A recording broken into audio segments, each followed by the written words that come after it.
Good morning, everyone. Yeah, you can put it up. It's a good day in Oklahoma. I'm glad to be back. I've missed the last two conferences because and a lot of people didn't appreciate that, but I'm here today and glad to be back.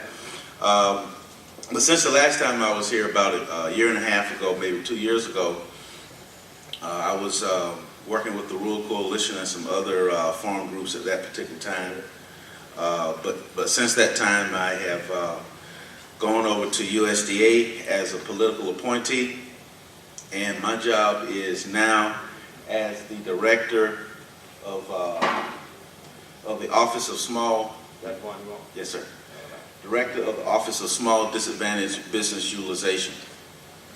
And I started my appointment as a political appointee on May the 19th of 2009, and we've been looking at policies at the agency to see how we can do more business with small farmer cooperatives. But let me just tell you a little bit about what I do in this capacity. Each year, USDA will spend $5.4 billion, and that's with the B, $5.4 billion on food products and other services, legal services, computers, copy paper, everything that you could think of to help run the services of the department.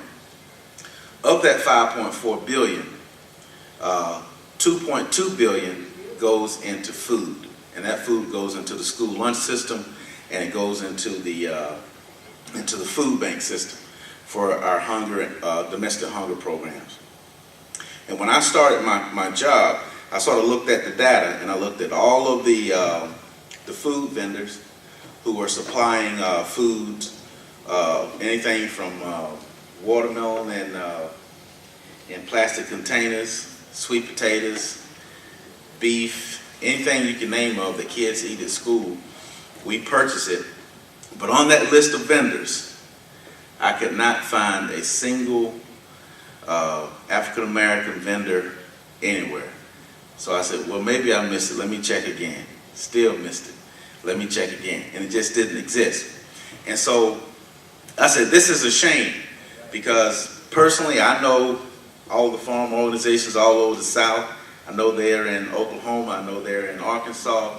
I know they're in North Carolina, Mississippi, Alabama, just all over. And I said, let me get out of this office and get on the road and go out and educate our farm cooperatives on how to do business with the federal government. So that's why I'm here today. I don't only have a few minutes, but I've been doing it literally every week since I've been there, and I have a passion for it. And the reason I have a passion for it is because the way the federal contracting system is set up to exclude the small farmer co-op. And I said the system. And when I say the system, it means the contracting personnel, the date. You got to watch your dates.